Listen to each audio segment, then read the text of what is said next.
এক কাপ চা দাও তো।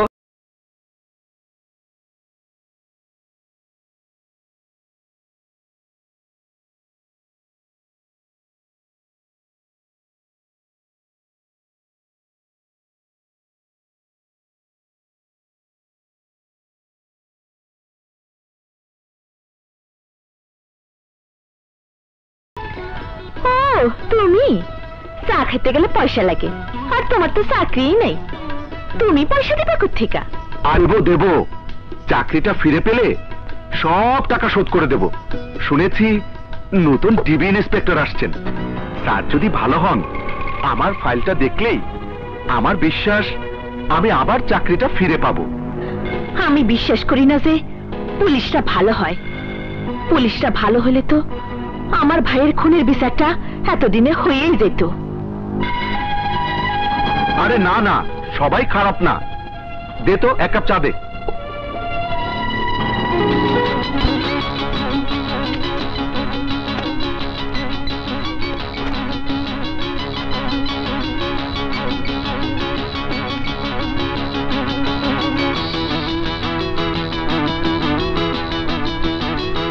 হাবিলদার।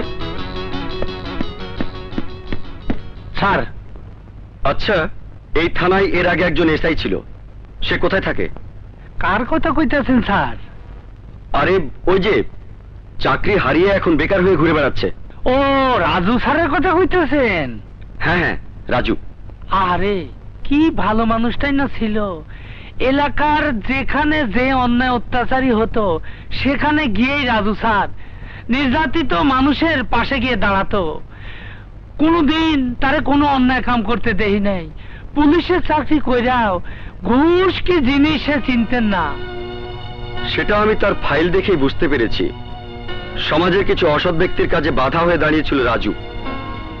তাই তারা আমাদের উপর মহলের অসৎ দুর্নীতিপরায়ণ কিছু অফিসারের সঙ্গে যোগসাজশ করে চাকরি থেকে ওকে সরিয়ে দিয়েছে। তাই আমি সিদ্ধান্ত নিয়েছি ওকে আমি ওর চাকরিতে পুনর্বহালের চেষ্টা করব।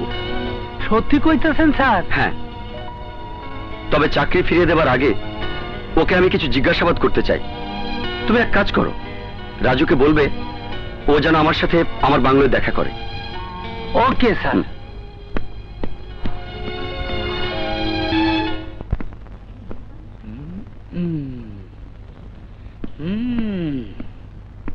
কোথায় পাই, খুঁজি কেমনে রে?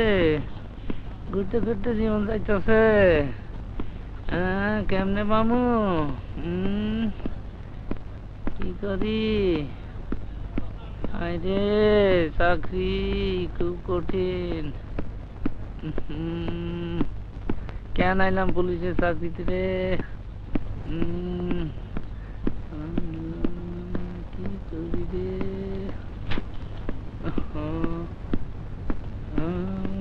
পাই না তো, খুঁজি তো সব জায়গায়। স্যার স্যার স্যার, নতুন ডিবি ইন্সপেক্টর এসেছেন, আপনাকে এক্ষুনি অফিসে যাইতে কইছে। ঠিক আছে, তুমি যাও, আমি ড্রেসটা চেঞ্জ করে আসছি। ঠিক আছে? Okay sir.